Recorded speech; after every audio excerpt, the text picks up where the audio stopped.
guys, and welcome back to my channel. As you can see from the title, ang video natin today ay isa na namang Lazada haul. Pero bago munang lahat guys, kung nagtataka kayo sino ko at ano ba tong channel na to, hello, ako po si Loren at sa channel na to, mahilig kami sa tipid fashion. Although, gastador din kami kasi katulad na to, ang dami kong laging hauls. Mahilig din kami sa beauty, travel, lifestyle, DIY, at decor. Kaya kung mahilig din kayo sa mga bagay na yun, then you may want to subscribe down below because I try to upload 1 to 2 videos every week. Okay guys, I think I'll start first with yung mga skincare and hair care stuff ko. So the first thing that I will show you guys is this. This is the Luxe Organic Power Glow Creamy Whip Cleanser. And this is the first time na ginamit ko siya guys. Honestly, lahat ng mga Luxe Organics that I've tried before, mapa hair care or what have you, I've always liked it. So I thought, why not itry ko yung facial wash nila. Again, this is yung Power Glow and meron siyang vitamin C and galactomyces and alcohol-free and paraben-free siya. I've been using this for a few weeks, guys. And although I'm not sure if I can guarantee na Power Glow siya, pero my face has been dewier than normal. So, I'm not sure kung yun yung glow na tinutukoy ng facial wash na to, but it's definitely, yun nga, been dewier than normal. It's definitely not dry. Kung matagal na kayong subscriber dito sa channel ko, then you would have already heard of this. This is the Pixi Skin Treats Glow Tonic. And ito ang matagal ko ng toner na ginagamit, guys.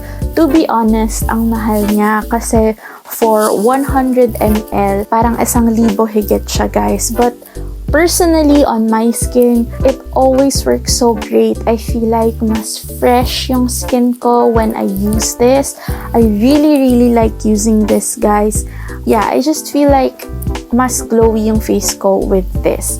I'm not a fan of toners and this is the only toner that I really like. So, since malaking fan ako ng Glow Tonic ni Pixi, for the first time, trinay ko to, which is the Pixi Glow Tonic Serum. And honestly guys, I thought na baka I would love it as much as the toner, but unfortunately, I don't really feel the benefits of this. Ang mahal pa nito guys, I think this was also 1,000 plus. And nag-splurge nga ako kasi akala ko sobrang ganda niya. It's 1,000 plus for 30 ml. It's supposed to do kind of the same thing. It's supposed to exfoliate, hydrate, and nourish the skin. What I don't like about this is sobrang sticky niya. Hindi siya yung ibang, katulad ng ibang serum na ma-oily or madulas. This one may pagka-sticky feel siya and yung consistency niya is thicker and is a little heavier than your usual serums.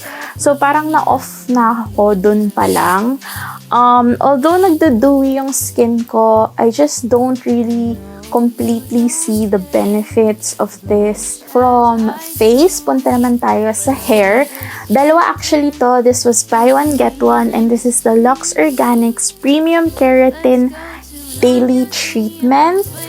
This is the castor oil version. Ever since na-discover ko yung keratin treatment ni Luxe Organics, actually, yung binibili ko pa dati guys is yung sachet kasi wala pa siyang bote before, unlike now na nakabote na. But ever since na-discover ko siya before, it has been my go-to conditioner, as in, wala talagang conditioner akong na-try na nakakapaglambot and nakaka-nourish ng hair ko the way that this does. And I know a lot of vloggers also love this kasi ang ganda niya talaga guys sa hair, as in, kung ayaw niyong mag-splurge sa bottle, then I really suggest you try yung sachet kasi ang ganda nito sa hair, promise. Speaking of hair, actually guys, lately nag-try akong ang tawag doon, curtain bangs ba yun? Yung Korean style bangs. And, well, hindi ko siya binaba today, but I noticed na kapag hindi maganda yung suklay or minsan hindi maganda yung pagkatuyo ng hair ko, ang pangit tingnan ng bangs. So, syempre, sayang siya kung ganon. So, I thought of buying hair rollers or hair curlers. And as you know, sa mga K-dramas, lagi nyo nakikita to. And I feel like it's really effective to use this. Yung binili ko, guys, is yung parang, naririnig na ba yan? ASMR? Yung may scratchy surface para mas nakukombed niya at the same time nahihiwalay niya na maayos yung bangs. And then it came with this free clip para pag nilagay mo yung roller, i-clip mo na lang siya. So I don't really get out of the house, guys, obviously, kasi quarantine. But if I do, which is like once every month or twice or once every 2 months, I don't really like to dress up kasi pumupunta lang naman ako sa bahay ng mga tita ko or dun sa mga kuya ko. So it's not really an occasion for me to dress up.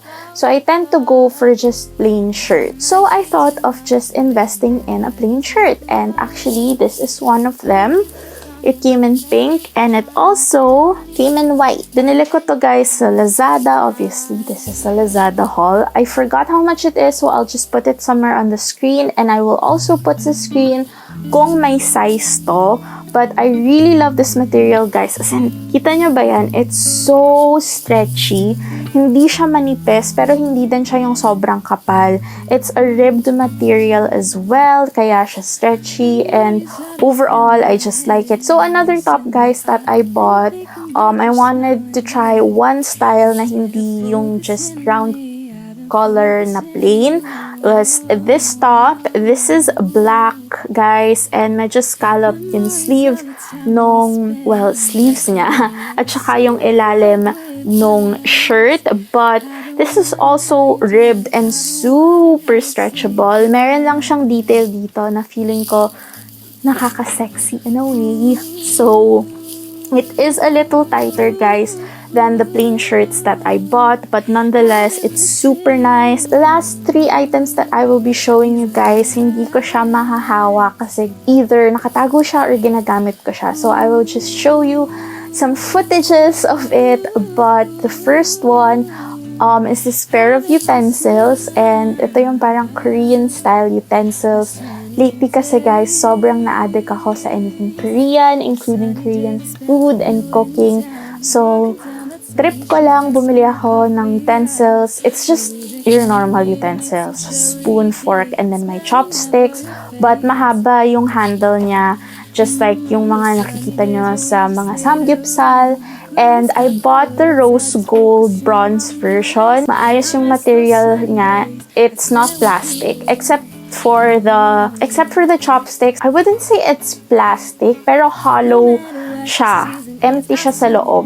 Second last item on the list, guys, is something that I have been wanting to buy for a long time because I need it, and it is this iPad case. Surprise, surprise, pink na naman yung pinili ko. Are we still shocked at this point? Everything I like is pink, but this is just yung nafo-fold na iPad case. The reason why I bought this specific case is because it comes with a detachable Bluetooth na keyboard. If you have an iPad, you know it's so hard to type with an iPad. Ang layo ng buttons. So with this keyboard, which is super easy to connect, I can type better now and it's easier. Aside from dun, guys, meron din siyang lalagyan for my Apple pencil. At saka yung parang adapter ng Apple Pen or pencil ko. It is 1,000 plus, medyo mahal, but ako naman ginagamit ko yung iPad ko lagi. So might as well treat it to a proper iPad case. Okay, guys, and the last item on this haul is actually this one right behind me.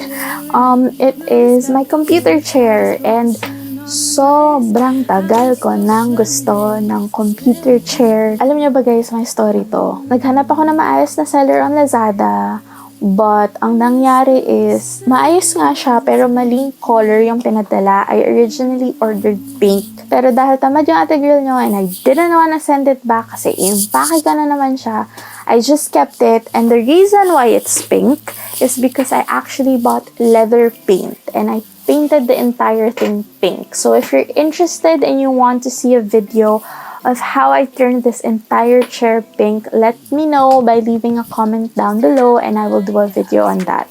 But this is a little bit expensive, guys. 4,000 plus siya, and I feel like worth it siya because actually marami din vloggers bumibili nito, guys. Cushion yung back niya and yung seat area niya, cushion din yung armrest niya. Nare-recline siya, guys, and since computer chair siya, natataas baba siya. Meron din siyang USB plug because actually you can vibrate the chair. So para kang minamasahe. But be careful with the plug because nasira ko agad yun akin kasi ilang beses ko siyang nahila by accident. So hindi ko na siya magamit. But it's okay. I mean, the overall chair is good naman. And meron pala siyang footrest. So it's a very comfy chair overall. Just make sure hindi kayo makatulog. So, yeah. Okay, guys. So, that is everything for my Lazada haul. There isn't too much, or I feel like there isn't too much, but I hope kahit paano you picked up one or two things that you may have liked in this haul. Again, I will link down everything below. If you haven't already, you may want to subscribe below, guys, because I'm really trying to achieve yung 1,000 subscribers by the end of the year, and I hope you can be a part of it. But other than that, I think that's it. So thank you so much for watching, guys, and I guess I will see you on the next one. Bye!